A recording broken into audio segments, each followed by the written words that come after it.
Të dashur miq të televizionit Nova, studio hapur në gjuhën shqipe, përshëndetje. Pas festave të fundvitit dhe pas mbarimit të zgjedhjeve të parakohshme parlamentare në Maqedoni, dy gjërat thelbësore të cilat kanë ndodhur tek shqiptarët janë ajo se shqiptarët për herë të parë do thotë kanë marrë ministrin e punëve të brendshme, do thotë kemi në pozicionin e ministrit në Ministrinë e Punëve të Brendshme një shqiptar dhe sigurisht se është hartuar një platformë nga partitë politike shqiptare këtu në Maqedoni. Për platformën kemi biseduar në emisionin e kaluar, por edhe po trajtohet shumë nëpër mediat e vendit. Mirë po, ajo që nuk duhet mbetet në hije, spaku nga emisioni në gjuhën shqipe studio hapur, është ajo se shqiptarët kanë marrë Ministrinë e Punëve të Brendshme për herë të parë në histori. Këtu pranë meje kam nderin, do thotë për mua dhe për ju, special sot në studion hapur në gjuhën shqipe, ta kem Ministrin e Punëve të Brendshme, Agim Nuhiu. Zotri Nuhiu, mirë se na erdhe. Mirë se u gjetëm. Faleminderit që pranuat ftesën të jeni në televizionin Nova. Unë do dëshiroja që të falenderoj juve dhe studion e shtëpisë tuaj televizive që më bët ftesën dhe kënaqësia është e imja. Zotri Nuhiu, keni zgjedhur një metodë krejt tjetër, do thotë të funksionimit të Ministrisë Punëve të Brendshme. Keni thyer ato një farë barierën mes pushtetarëve dhe qytetarëve. Si po ndjeni tash, është disi pak më lirë të funksionosh kështu apo? Unë me ardhjen time në pozitën e ministrit në Ministrinë e Punëve të Brendshme, kam dashur që të përcjellij mesazhin që Ministria e Punëve të Brendshme gjithmonë do të jetë e hapur për qytetarët dhe një gjë të tillë kam bërë vetëm personalisht me bashkëpunëtorët e mi, me efektivin e policisë, për të dëshmuar se policia nuk duhet të futet nëpër shtëpitë e qytetarëve vetëm kur ka aksione policore për të kryer veprime ose aksione operative policore, por edhe që të jetë drejt për drejt me qytetarin kur ata dhe kanë nevojë të kenë mbështetjen e caktuar. Zotri Nuhiu, zakonisht kemi pas zëvendës ministër në Ministrinë e Punëve të Brendshme. Tash për herë të parë, do thotë ëndra shqiptarëve ka qenë që të marrim përveç këtyre 3 pozicioneve në shtet, do thotë ta kemi edhe Ministrinë e Mbrojtjes apo Ministrinë e Punëve të Brendshme. Këtë rast ajo ëndër e shqiptarëve u realizu. Kemi një ministër në Ministrinë e Punëve të Brendshme. Si është ajo? Kemi treguar ne shqiptarët me juve, do thotë në krye se kemi kapacitet për të menaxhuar, do thotë me Ministrinë e Punëve të Brendshme. Opinioni më i gjerë din se ne kemi pasur një krizë politike, e cila krizë politike rezultoi me marrëveshjen e Përzhinos. Në marrëveshjen e Përzhinos u definua që zëvendës ministri në Ministrinë e Punëve të Brendshme me shpalljen e rezultateve të zgjedhjeve parlamentare të jetë në krye të këtij dikasteri, pra të gjitha kompetencat në pikpamje lëndore, funksionale dhe komanduese t'i kalojnë në zëvendës ministrit, dhe unë kisha nderin, fatin dhe përgjegjësinë që të jem njeriu i parë, shqiptari i parë që do të jetë në krye të Ministrisë për Punë të Brendshme. Megjithatë, do dua të vlerësoj se në radhët e shqiptarëve ka edhe njerëz të tjerë të cilët kanë përgatitje profesionale, kanë kredibilitet moral, kanë integritet moral, intelektual dhe profesional, që të jenë në krye të dikasterit të Ministrisë për Punë të Brendshme, sepse këto kategori të njerëzve dinë më së miri që ti menaxhojnë këto institucione që janë komplekse. Me ardhjen time në krye të Ministrisë për Punë të Brendshme, unë kam proklamuar parimin e transparencës, të kolegjalitetit dhe parimin e legalitetit. Unë jam i vetëdijshëm për periudhën kur edhe menaxhoj me Ministrinë për Punë të Brendshme. Ministria e Punëve të Brendshme është një dikaster që në vetë ngërthen njësi të ndryshme organizative, strukturore, institucionale, të cilët kanë kultura të ndryshme menaxheriale, qoftë në pikpamje të vendosjes, të veprimit ose të menaxhimit, dhe të gjitha këto nën kultura unë i respektoj si njeriu i parë në këtë dikaster dhe normalisht u kam bërë me dije të gjithëve që këto nën kultura patjetër që duhet të jenë komplementare dhe të jenë në një vit të simetrisë me parimin e hierarkisë në Ministrinë për Punë të Brendshme. Pra me Ministrinë për Punë të Brendshme u the që ministri dhe të gjithë këto nën kultura patjetër që duhet të respektohen dhe të jenë në një vit të simetrisë me hierarkinë përkatësisht gjithë shka të jetë në duart e ministrit në Ministrinë për Punë të Brendshme. Dhe në këtë drejtim mendoj që ka fituar edhe Ministria për Punë të Brendshme si institucion, në vazhdimsi e ruajmë imazhin e ministrisë dhe të gjithë punonjësve të cilët punojnë në Ministrinë për Punë të Brendshme. Zotërin Jujo, Bashkimi Demokratik për Integrim ka edhe tjerë ministra. Cila është ajo veçantia e formula e veçantijës, do thotë të cilën ju udhëheqni me Ministrinë e Punëve të Brendshme dhe ministra e tjerë? Do thotë keni dalë shumë shpejt në pah, do thotë mund të them nga opinioni publik keni marrë pojena shumë pozitiv me punën se si po menaxhoni me Ministrinë e Punëve të Brendshme, që nuk është ndoshta me dikastere tjera të cilët udhëhiqen nga shqiptarët. Cila është formula e suksesit? Unë ndaj vlerësimin se të gjithë kolegët e mi të Bashkimit Demokratik për Integrim që janë në krye të dikastereve të ndryshme në qeverinë e Republikës së Maqedonisë, në mënyrë të suksesshme kanë ditur të menaxhojmë këto dikastere. Çështja e paraqitjes time në opinion është çështje që unë e kam para përzgjedhur dhe do të vazhdoj që këtë ta ruaj edhe në vazhdimsi. Zotërin Jujo, gjatë kësaj kohe derisa jeni ministër, jeni përballë me shumë sfida, ndoshta edhe ministra tjerë të cilët kanë qenë në Ministrinë e Punëve të Brendshme gjatë 4 vite nuk kanë pas mundësi të përballen me këto sfida. Keni pas do thotë sfidat e natyrës, do thotë ku jemi ballafaquar me rreshjet të mëdha, do thotë borës, bllokim të rrugëve, kështu me radhë. Keni intervenu do thotë në disa fshatra ku kanë qenë familje të bllokuara. Nga ana tjetër menjëherë jeni përballë me një protestë do thotë nga disa kadet të cilët kishin plotësuar kushtet të jenë polic. Ju do thotë jeni ballafaquar menjëherë me ato problematika dhe menjëherë keni gjetë zgjidhje.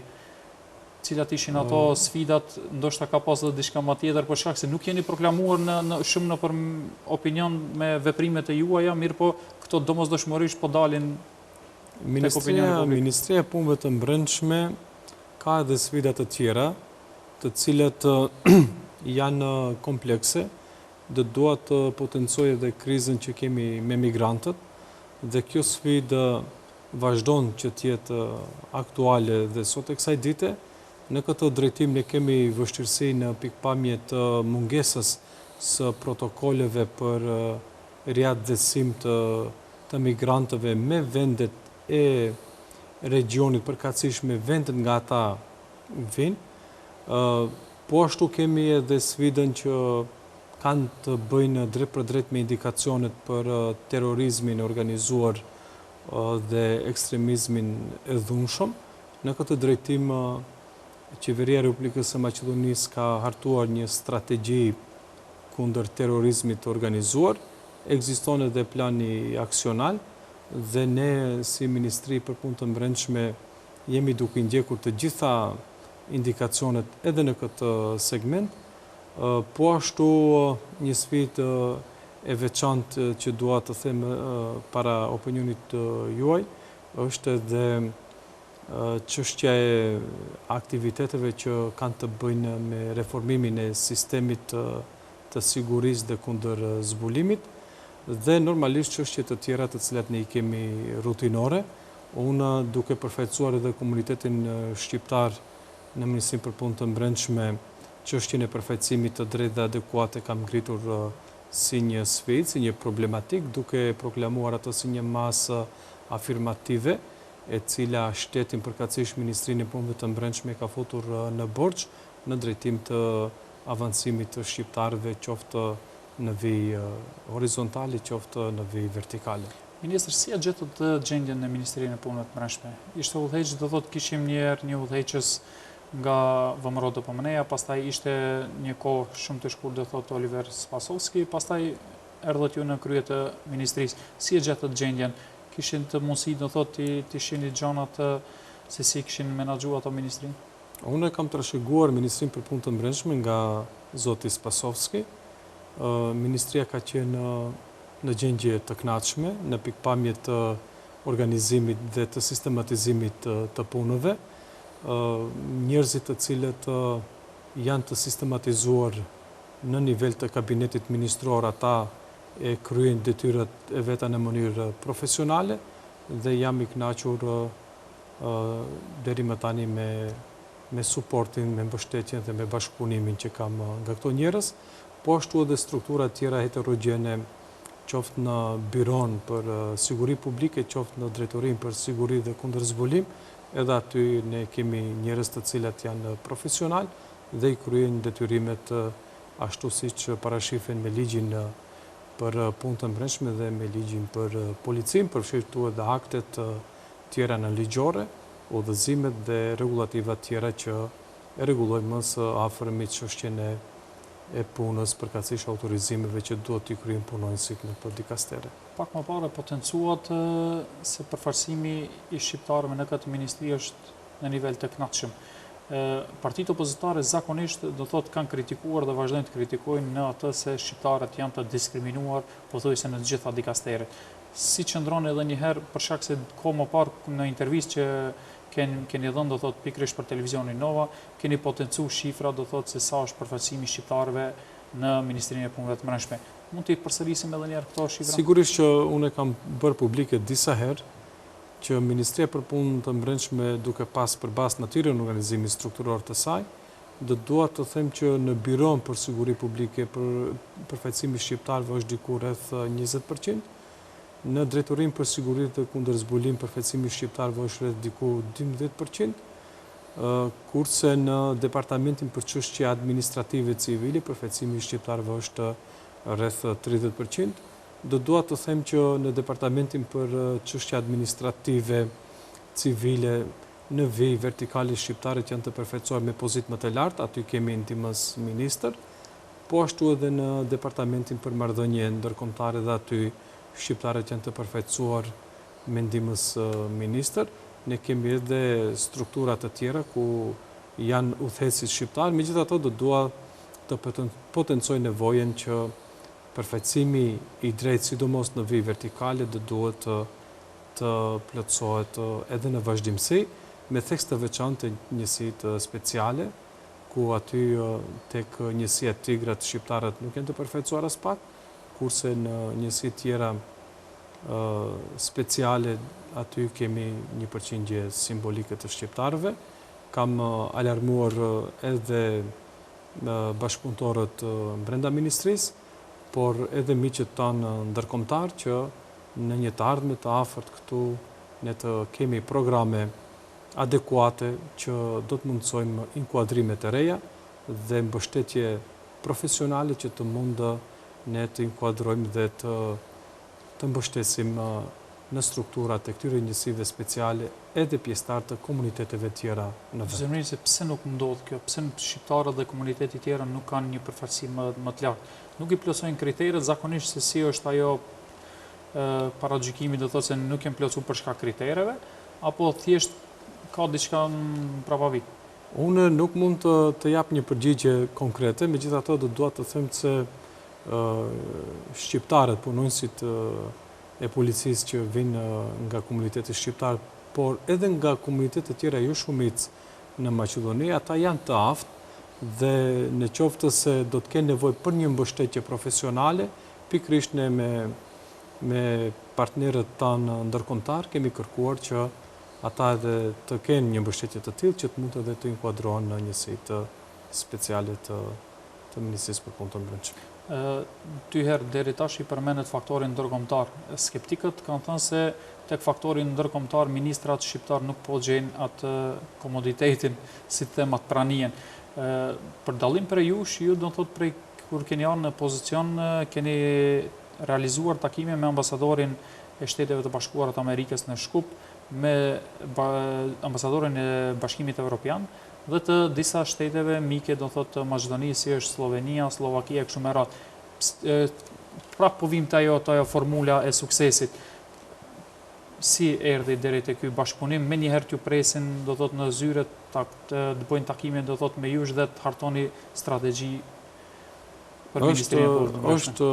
Është e vërtetë se ne kemi realizuar takime edhe me ambasadorin e Shteteve të Bashkuara, edhe me ambasadorin e Bashkimit Evropian dhe të vendeve tjera mike, dhe ata kanë mbështetur punën tonë, më kanë ofruar mbështetje që ne të jemi në krye të detyrave, përkatësisht Ministria e Punëve të Brendshme në mënyrë efikase të mund të realizoj autorizimet ligjore në aspektin e sigurisë së shtetit, sigurisë publike, duke mos e lënë anësh liri dhe drejtat e njeriut, dinjitetin e qytetarit, pronën e tyre dhe në këtë drejtim ne kemi marrë garanca që do të vazhdojmë këtë partneritet edhe në drejtim të programeve të ndryshme që kanë të bëjnë me mbështetjen profesionale të efektivit të policisë dhe për gjitha çështjet të tjera të cilat në mënyrë të drejtë për drejtë ose asociative janë të lidhura me fushë veprimtarinë e Ministrisë për Punë të Brendshme. Zotërin ju keni fillu do thotë mandatin tuaj me një vizitë të cilët e bënët në shkollën fillore Idnina, një shkollë e një kujdesit të veçantë për fëmijë, edhe shumë prekse do të thotë tek gjithë opinioni. Prej ka ju lindi kjo ide të shkoni pikrisht ato fëmijë të gëzoni do thotë pikrisht në fundvitit, në festat e fundvitit. Ishte kjo nga ato radhët e partisë që ju dhanë këtë ide apo ju vetë si personalitet? Unë para se të vi në Ministrinë për Punë të Brendshme kam qenë antar i Komisionit për mbrojtjen nga diskriminimi dhe aty kemi trajtuar të gjitha bazat nga diskriminimi. Jam marrë në mënyrë të veçantë dhe me infrastrukturën e nevojshme që është dashur shtetit të ketë si detyrim pozitiv ndaj kësaj kategorie dhe këtu e kam gjetur motivin që duke qenë edhe në pozitën e ministrit në Ministrinë për Punë të Brendshme të jem më afër kësaj kategorie të qytetarëve. Si ishte mesazhi i fëmijëve, do thotë ndjeshin atë kënaqësinë që po i viziton dikush? Edhe fëmijët, edhe stafi i shkollës më kanë pritur jashtëzakonisht mirë. Unë mbaj kujtime të mira nga prezenca që isha me këtë kategori të qytetarëve. Të kthehemi pak kadetëve të cilët plotësuan do thotë kushtet për qenë të punësuar në Ministrinë e Punëve të Brendshme, si lindi ishin një grupi pak kënaqur, ju gjetët kohë dhe menjëherë i pranuat në kabinet dhe dhat një premtim se gjatë vitit 2016-2017 do të bëhen përpjekjet maksimale që ato kërkesat e atyre të realizohen. Si ishin kërkesat e atyre dhe cilat ishin premtimet e ju që ja dhat atyre? Po bëhet fjalë për gjeneratën e vitit 2016, të cilët me sukses e kishin mbaruar trajnimin në qendrën për stërviqjen në Idrizov, dhe ata janë pajisur me certifikata se kanë kryer kursin për policë.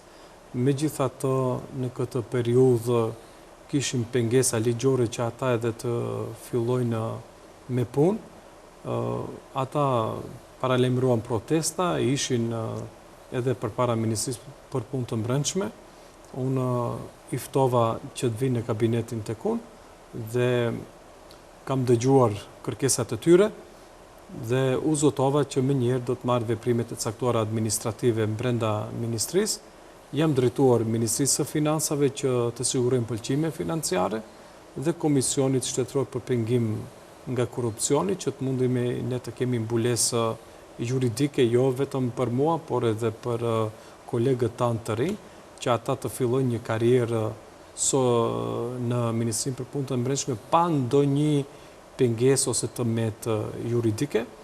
Kemi pranuar përgjigjen pozitive të kushtëzuar nga Ministria e Financave edhe nga Komisioni Shtetëror për Pengim të Korrupsionit dhe këto përgjigje pozitive të kushtëzuara kanë të bëjnë me një vlerësim që duhet të bëjmë ne si institucion, se këto inkuadrime a janë të domosdoshme që të mund të kryen edhe në këtë periudhë para se të zgjidhet qeveria politike. Me një janar vizitua do thot një familje nga Haraqina, do thot fëmia i parë i lindur në vitin 2017. Dhe pyetja do thot nuk është se pse vizituat, për shkak se dihet për shkak e keni vizituar, për shkak se është fëmia i parë i lindur në vitin 2017. Mirë, po pse këtë veprim nuk e bani kërkush nga politikanët shqiptar? Fakti i lindjes së një fëmie na ka gëzuar edhe neve në Ministrinë për Punë të Brendshme dhe dua të them kështu më drejt për drejt, pse të gëzohet vetëm kryetari i qytetit të Shkupit ose ministri i shëndetësisë për një gjë të tillë, për këtë gëzim urata mund të përcjellë edhe ministri i Punëve të Brendshme. Unë isha në spitalin ginekologjik Nana Teres. Më kam pritur stafi udhëheqës në mënyrë të jashtëzakonshme. Kam takuar edhe familjarët e fëmijës së porsalindur dhe unë kam shprehur uratat dhe dhuratat të caktuara që edhe ai fëmijë të mbaj kujtimet se kur ka lindur edhe Ministri i Punëve të Brendshme ka vizituar, që më pastaj ka pasur vizita edhe për kryetarit të qytetit dhe Ministri i Shëndetësisë dhe Ministri për Punë dhe Politikë Sociale. Zotëri Njuri, një nga sfidat ishte edhe në vendkalimin kufitar i Azhinc. Kishit një sfidë atje ku dy familje shqiptare ishin të bllokuar nga të rreshurat e Borës, pastaj ju intervenuat atje si ishte ajo rasti më shumë për opinionin? Po, bëhet fjalë për blokat që u bë për shkak të rreshjeve të Borës në pikën kufitare të Azhincës, dhe unë kuptova lajmin se aty qëndrojnë disa familje dhe me fëmijë të vegjël. Urdhëruam punonësit e policisë në këtë stacion që ato familje dhe ata fëmijë t'i vendosin në hapësirat e stacionit policor. Në mëngjes, policia në këmbë ka dërguar artikuj ushqimor dhe çështje të nevojshme për këto fëmijë të cilat tani më natën i kishin kaluar në hapësirat e stacionit, dhe ne shprehim gatishmërinë që në këto situata të jemi më afër dhe t'i mbështesim qytetarët për aq sa edhe kishim mundësi.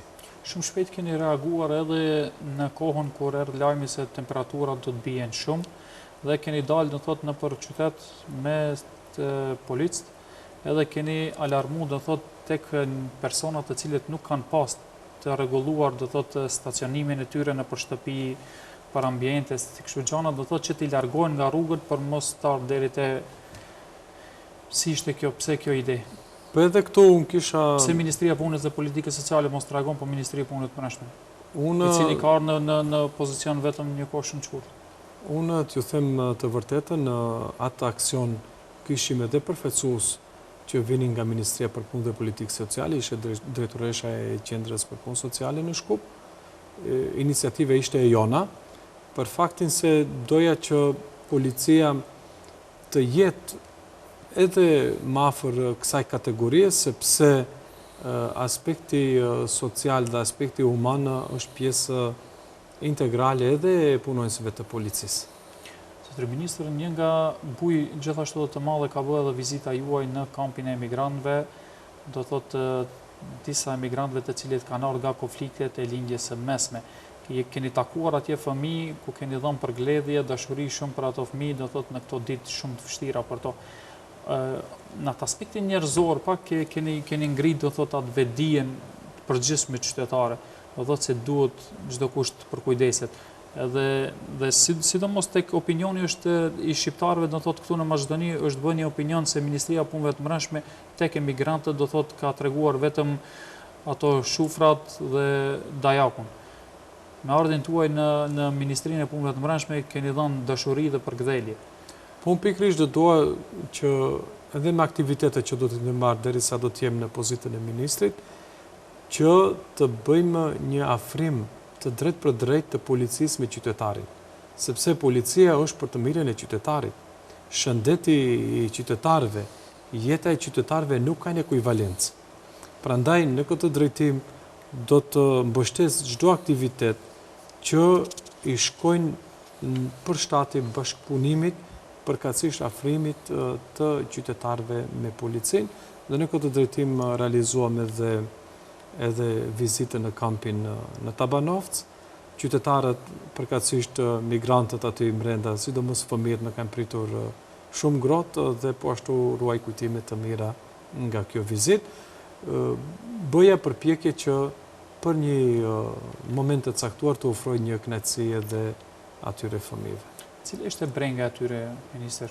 Keni biseduar me ato, çka kërkuan për ju? Ato kërkojnë të...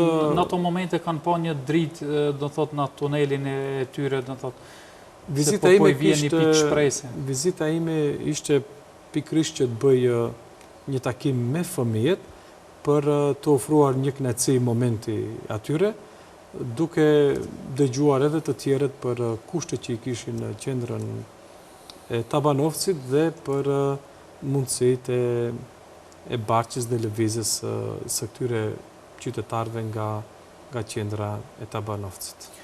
Ministria e Punëve të Brendshme, nëse deri tash ka qenë e fokusuar vetëm ashtu të themi siç po citojnë disa skeptik vetëm për Maqedonasit, tash me ardhin tuaj do thotë nuk është nda vetëm tek shqiptarët ministria. Patët një plan do thotë së fundi Ministria e Punëve të Brendshme shtëpi për të gjithë, më duket, ashtu ishte. Na tregoni diçka për projektin, dhat hapësirë, do thotë që në Ministrinë e Punëve të Brendshme gjen hapësirë gjitha etnitetet. Një projekt shumë interesant. Unë së bashku me shërbimet për çështje teknike bëm billboardet ku aty prezantuam gjuhët e të gjithë nacionaliteteve bashkësive etnike të cilat jetojnë në Maqedoni. Kam thirrur punonjësit e policisë të cilat përfaqësojnë të gjithë bashkësitë etnike në vend dhe promovuam këto billboarde me mesazhin se Ministria për Punë të Brendshme është e hapur për të gjithë dhe është shtëpi e të gjithë qytetarëve pa marrë parasysh përkatësitë e tyre etnike. Për t'ju dhënë ashtu kapak, t'ju thënë gjithë këtyre aktiviteteve, ka qenë pikërisht vizita juaj në Veles dhe në Jabullçisht. Zotëri Ministër, keni deklaruar që duhet të largoj një pjesë nga paga ime për t'ju dalë ndihmë disa qytetarëve të cilët kishin nevojë, do thotë, për gjërat esenciale. Është pak kjo shumë e ndihshme, do thotë, edhe një veprim jashtënjerëzor, mos ta them. Jo, unë nisa me ndjenjen humane dhe bëra vizitën edhe në Veles. Kam takuar një familje maqedonase, një familje rome dhe disa familje shqiptare dhe dëshiroja që t'jem pranë tyre dhe në këtë kohë të acarit edhe në janarin e stuhive të ftohta. Mirë, po është një veprim shumë njerëzor. Do thotë që të largosh një pjesë të pagës tane për një familje, diçka që nuk kemi parë nga pushtetarët tanë më herët. Është diçka spaku nga opinioni gazetares që ka marrë, diçka jashtëzakonshme që keni bërë ju dhe dhash Zoti kështu t'ju shohim edhe më tutje. Unë do të vazhdoj sa t'jem në këtë pozitë që të marrë aktivitetet kësaj natyre. Cilat do të jenë veprimet e juaja më tutjeshme? Keni hartuar ndonjë farë agjendes? Çka do t'ju pret përveç sfidave të pa planifikuara? Unë agjendën time kam të lidhur drejt për drejt me ushtrimin e autorizimeve të Ministrisë për Punë të Brendshme. Jam shumë interesuar të ndjek të gjitha veprimet që kanë të bëjnë me sigurinë e shtetit dhe me sigurinë publike. Më intereson po ashtu edhe çështja e lirive dhe drejtave të njerëzit dhe qytetarit dhe respektimi i dinjitetit të plot të secilit qytetar pa marrë parasysh përkatësitë e tyre etnike. Zotëri Ministër, tash kësaj kohe të fundit do thotë janë pak tensionuar situata në mes Republikës së Kosovës dhe asaj të Serbisë, sidomos pas arrestimit të liderit të AK-s, zotëri Haradinaj, dhe ai tentimi për trenin që të futet në pjesën e Kosovës. I kemi të dyja, do thotë, shtete fqinje, një destabilizim i situatës ose tensionim i situatës, do thotë sigurisht se do të reflekton edhe në Maqedoni. Jemi shqiptarët, këto qytetarët e Maqedonisë të sigurt, do thotë, si është gjendja e sigurisë? Për momentin ne nuk kemi indikacione se mund të kemi rreziqe për të cënuar sigurinë e shtetit ose sigurinë publike me përmasa të mëdha. Jam koshient për rrethanat që mund të krijohen në vendet fqinje, megjithatë tani për tani situata është normale. Keni takime, do thot, me palën, me përfaqësues të palës serbe, të policisë serbe ose kosovare? Punonjësit e policisë, përkatësisht njësitë kompetente në kuadër të Byros për Siguri Publike dhe në kuadër të Drejtorisë për Siguri dhe Kundërzbulim, ata mbajnë kontakte të vazhdueshme, ndërka që komunikimi im është me përfaqësuesit zyrtar politik. Zotëri Ministër, unë nuk mbetet asgjë tjetër në këtë mini intervistë. Ju falenderoj shumë edhe një herë që gjetët kohë dhe ishit mysafir në televizionin Nova, studio hapur në gjuhën shqipe. Faleminderit, kënaqësia ishte ime. Dhe derën e keni çdo herë të hapur pikërisht për kësi gjëra të mira, do thotë për lajme të mira çdo herë të vini dhe të na informoni. Edhe unë ju ftoj që të më ndiqni dhe të më kritikoni atëherë dhe kur është për të kritikuar. Ju falenderoj shumë. Faleminderit, kënaqësia ishte ime.